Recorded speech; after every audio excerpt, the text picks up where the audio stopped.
Good day, everyone. Okay, before we start our class, let us pray. For all the Catholic, please sign of the cross.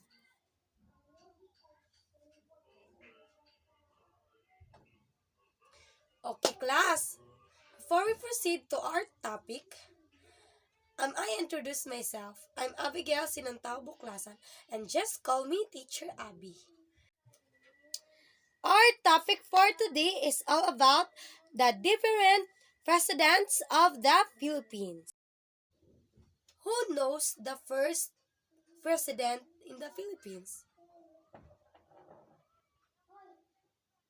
Yes, Emilio Aguinaldo. Emilio Aguinaldo was the first president of the Philippines. He led the proclamation of Philippines independence on June 12, 1819, in his ancestral home in Kawit, Cavite. Emilio Aguinaldo achieved independence of the Philippines from Spain and was elected the first president of the new republic under the Malulus Congress. The second is, who knows? Manuel L. Quezon. Manuel Quezon is the second president of the Philippines. He was the first Filipino to head a government of the entire Philippines and is considered to have been an second president of the Philippines after Emilio Aguinaldo in 1899 and 1901, when Quezon defeated in the 1935 presidential election. The third is Jose P. Laurel. Very good. Jose P. Laurel is the third president of the Philippines. He served president of the Philippines during the Japanese occupation during World War II.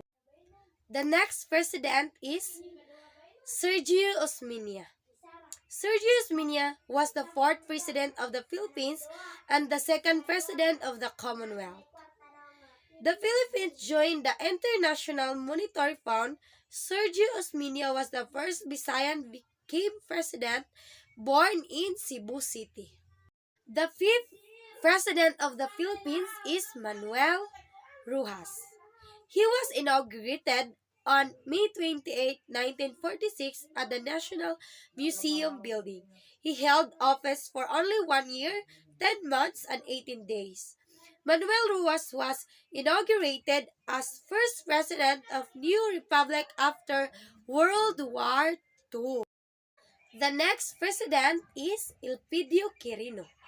He is the sixth president of the Philippines and the second president of the Republic. He succeeded presidency after incumbent president Manuel Rojas died in 1948. He is 48 years old when he was inaugurated as president on April 17, 1948 at the Malacanang Palace. Class. Okay, very good.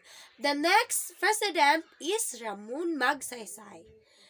He was the seventh president of the Philippines and the third president on the Third Republic. He is first president who is sworn into office wearing the Barong Tagalog during the inauguration. He died in the aircraft disaster while boarding the presidential plane. His presidency was referred to as Philippines' golden year for its lack of corruption. Class, the next president is Carlos P. Garcia.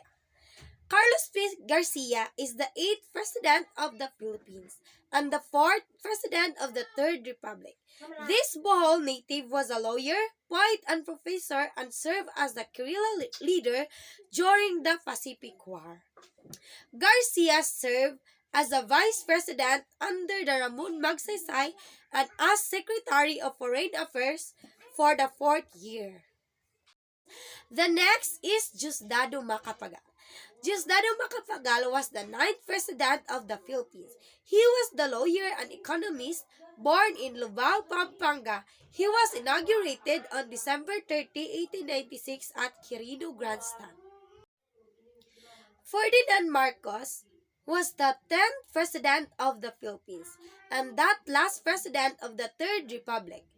He was one of the most controversial leaders of the 20th century. He was ruled the Philippines for 21 years, was removed from office after the People Power Revolution. He was declared martial law on September 22, 1972. He increased the size of Philippines military and armed forces. Corazon Aquino. He was the first woman president of the Philippines. She was one of 100 women who shaped world history and 20th most influential Asian of the 20th century. The 12th president of the Philippines is FBR. He is Fidel B. Ramos. Fidel B. Ramos now is 92 years old. He's one of the most admired presidents because during his presidency, he restored economic growth and stability in the country. Ramos reached out peace talks with a reveal such as the Moro National Liberation Front and New People's Army. The first film actor to become a president in the country. During his version of his economic growth was slow and he faced impeachment proceedings. He became the first president in the Asia. Gloria Macapagal Arroyo.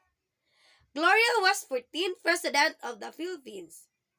She's the second female president and the first president whose parents was former president. The next president class is Benigno Aquino. Very good. He was the 15th president of the Philippines. He was the first bachelor president, a son of ex-president Corazon Aquino. He was called as Noy Noy. He was one of the students of the former economic professor Gloria Macapagal Arroyo. The president before Noy Noy initiated shifting to Quito 12 education in the Philippines. Peace agreement with the Moro Islamic Liberation Front in October 2012. And now, class, let's proceed to the 16th President of the Philippines. Who knows? Class, raise your hand if you know. Okay, very good. He is Rodrigo Roa Duterte and also known as Digong. Rodrigo Roa Duterte, he is the one of the most loved president. He's earned massive fan base after transforming one of the most dangerous cities, Davao, into one of the most safe when he was mayor. At age 71, he became the oldest Filipino elected to the presidency. He earned political science degree from Lyceum of the Philippines in 1916. Obtained law degree from the San Vida College in 1972. And class, that's all for today. Goodbye, class. Take care and God bless.